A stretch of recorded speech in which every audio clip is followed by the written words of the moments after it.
Today's video is an opportunity for you to learn the difference between the rich and the poor and how you can easily become wealthy if you want to. There is nobody stopping you but you. Nobody is doing anything to you. You are doing it to yourself. Anyone that tries to stop me from getting to where I want to go has to be where I am, right? They have to be right in front of me in order to hold me back. If they try to get ahead while trying to hold me back, whenever they take a step up, I'm going to take a step up. Therefore, whenever I get the feeling that someone is trying to hold me back, I give them a warning. You'd better take off and get a head start, because once I get going, I'm going to blow past you. So if you are one of those cats who believe that you have not done as well as you could financially because others are holding you back, you are not fooling anybody but yourself, all right? You are not doing well financially because you simply refuse to do what rich people do. Rich people invest in themselves first by investing in knowledge, and they reap the rewards. See, there are people on the internet and walking around in your town that invested $3,000 in knowledge and then use that knowledge to make several $100,000. You could have a story like that too if you would just do what rich people do. Let's talk about it.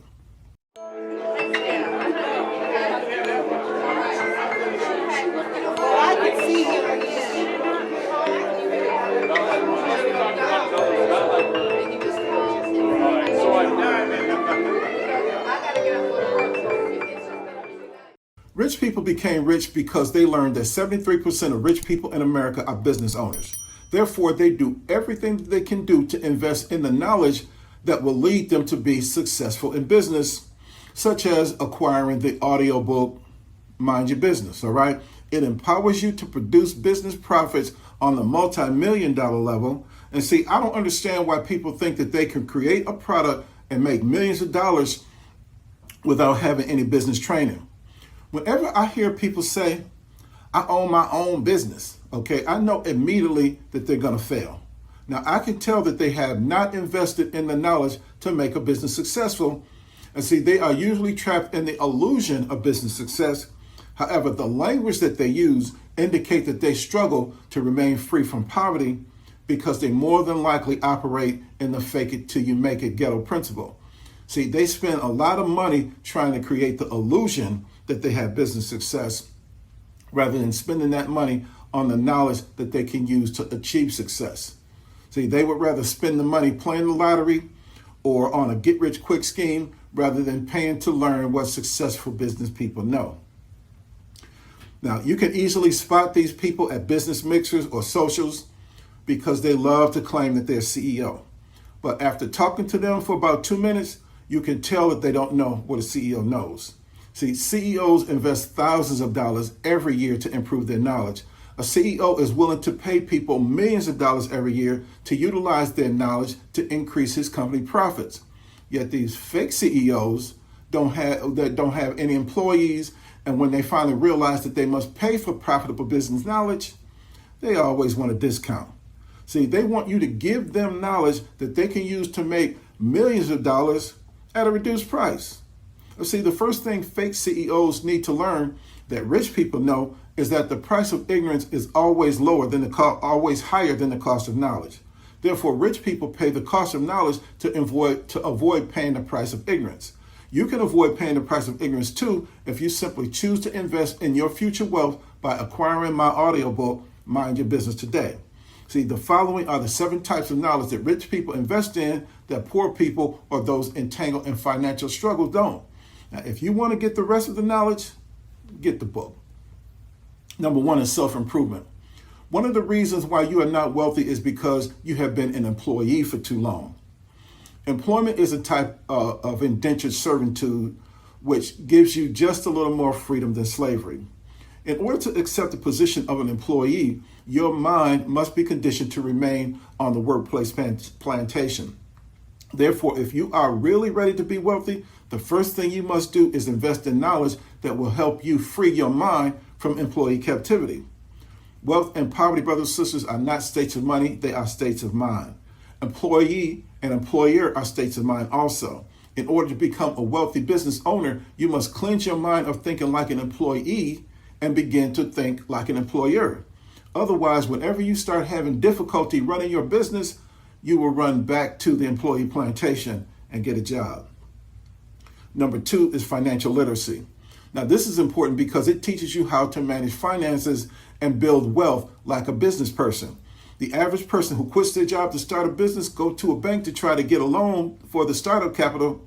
And the reason 99% of them don't get that startup loan from a bank is not because they are a woman or because they are black. It's because the loan officer can see immediately that they don't understand business. You see, they go into the bank to apply for a business loan by presenting the loan officer with a credit report rather than a financial statement. A bank will give you a loan for a car or a credit card with a credit report. However, if you want the bank to give you a business loan, you must be able to show that your business can make a profit. And the profit is proof that you can earn enough money with the business to pay back the loan. And see, those who refuse to pay for knowledge to increase their financial literacy will not know enough to make a business profitable without a loan. Therefore, they won't know that you don't need a bank loan to start a business. You need a bank loan to grow a business. So you have to show the bank how you were able to grow the business or how you will be able to grow that business with the loan. And people who still have an employee mindset cannot make a business profitable because you almost have to put a gun to their head to get them to take a financial literacy class and to learn how to build a business. Number 3, the correlation between business, money, and politics, okay? Now, in order to be successful in business and have the ability to keep your money after you become wealthy, you must understand the correlation between money, business, and politics. And contrary to popular belief, what you don't know will hurt you. See, it's one thing to get wealth, but it is a whole other ball game to keep it. So you have to know some things that rich people know, right? Rich people know, for example, that politics is all about money and business. Of course, they pass a few bills and make a few laws here and there, but most of those laws and bills determine how our tax dollars will be spent. Politics is a dirty little game of who gets how much of what, where, and when. If you understand how the business of politics works, you'll be able to get more of that tax money to put into your business. But this requires special knowledge, which is why it is put into a category of knowledge that rich people purchase called consulting services, okay? It doesn't matter so much who you know in this case more than what you know. Number 4, marketing. Now, marketing is the hardest and most expensive part of business when you first get started. But knowledge of marketing is crucial because you have to get customers. No customers, no sales, and no sales, no business, right? So you have to identify where the audience is that people who would most likely buy your product are in. You have to know how to appeal to that audience to generate sales, and you have to conduct analysis on when, where, and why they buy to generate more sales. Now, there is an old business truism that says, just because you build a better mousetrap, the world is not going to be the path to your door. See, marketing allows you to communicate to your audience that you have a better mousetrap, show them how to get to your door, and influence them to purchase one by answering these 3 questions. Why do I need this? Why do I need this now? And why do I need this from you? Customer acquisition and sales are generated through marketing, advertising, and branding collectively, right? However, you have to know that they are 3 different things entirely, and you must have someone teach you how to use each one effectively. Number 5, taxes.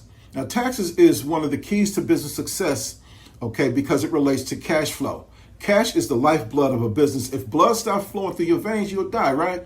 If cash stops flowing through your business, the business will die. Therefore, you must do everything you can to keep as much of your hard-earned cash flowing through your business as possible, and you do that by lowering expenses. One of the expenses that you must work to get as low as possible is your taxes. See, payments to the IRS can have a lethal impact on cash flow. And one of the benefits of owning a business is that it is taxed differently than a paycheck. See, the IRS is kinder to real estate and business owners, right? Now, you get a lot more tax deductions by owning a business, but you still have to fight to keep your tax payments low. Now, the key to keeping the IRS out of your cash flow is investing in the knowledge on how to protect yourself. And sure, you can and you must hire an accountant. However, you must know a lot about what the accounting knows in order to ensure that he is protecting you from IRS scrutiny properly. Number 6 is leverage. Once your business starts to grow, it is important to know how to leverage dollars and turn $10 of working capital into 20 or 30. You also have to know how to use other people's money, their time, their talent, and energy to build wealth for your family. And this is why it's important to put the acquisition of knowledge first and establish the end from the beginning. Now, in the beginning, I told you that the first thing that you need to know is how to think like an employer rather than an employee. And the quicker you learn how to think like an employer, the easier it would be for you to leverage OPP or other people's property to build wealth for your family. Now, I'll share more about this in my Mind Your Business series, all right? If you can get it if you want it. Now, sharing this knowledge requires going into detail, which can be tricky when I try to share with the public openly, so I do it kind of privately, all right? Now, number 7 is audience. In the age of social media, the people that make the most money are those who know how to create an internet following or audience. People are more likely to do business with people they know, and very little money changes hands in these days apart from relationships, right? So if you can use social media effectively to let people get to know you, become a subject matter expert, and get them to relate to you, then you'll get more customers than people who sell the same products than you do. But give people value in your social media content and let them get to know you, and they'll buy from you. Now, in summary, the 7 types of knowledge products that rich people invest in are self-improvement, financial literacy, money politics, marketing, taxes, leverage, and how to build an audience. People who are poor or struggle financially never get rich because they refuse to invest in knowledge. The primary reason you are not rich, my brother or sister, is because you don't know what rich people know. Since you don't know what they know, you don't think like they think. Consequently, you cannot do what rich people do. Rich people have the money to be free to travel, to go shopping whenever they want to, and buy whatever they want. And you can't do that if you live paycheck to paycheck and your credit cards are on max. Now, there was a guy that I have known since we were little kids, all right? I ran into him one day and we decided to have lunch together, but that was a day that I planned to go shopping. So I asked him to run to the Polo store with me real quick, okay? I went in and grabbed what I planned to get and a few other nice things that caught my eye real quick. And I already checked out while he was still deciding what to buy between the 2 pieces that caught his eye. Then we had lunch at this 4-star steakhouse, chopped it up for a while, and we parted company. Later on, I found out that he had told a mutual friend of ours that he was kind of embarrassed because I went into the store and I could buy whatever I wanted, but he had to decide what he wanted to buy. Now, I felt bad at first that he felt bad that he couldn't just buy whatever he wanted, but I didn't, that's because I didn't want him to feel like I was stunting on him. But after I thought about it, I had to say to myself, that's what he gets. You see, I've been trying to get this guy for years to use his natural talents to start a business, but he always refused. And as a result of being in business as long as I have, I don't have to worry about money, okay? I've got 99 problems, but a buck ain't one of them, all right? If he had done what I tried to get him to do a long time ago, he could be living life where we're free about money too. See, he's struggling financially because he did not invest in the knowledge that will allow him to be financially free. You have the opportunity today to not make the same mistake that he made. Now, I think that by running into me, God was giving him an opportunity to correct his mistake. And see, everyone knows about the universal law of karma. We don't know how it works, but we just know that people always seem to get what's coming to them in the end, right? Now, most people don't know that there is a universal law of salvation also. See, we dismiss words like that as some kind of religious mumbo jumbo.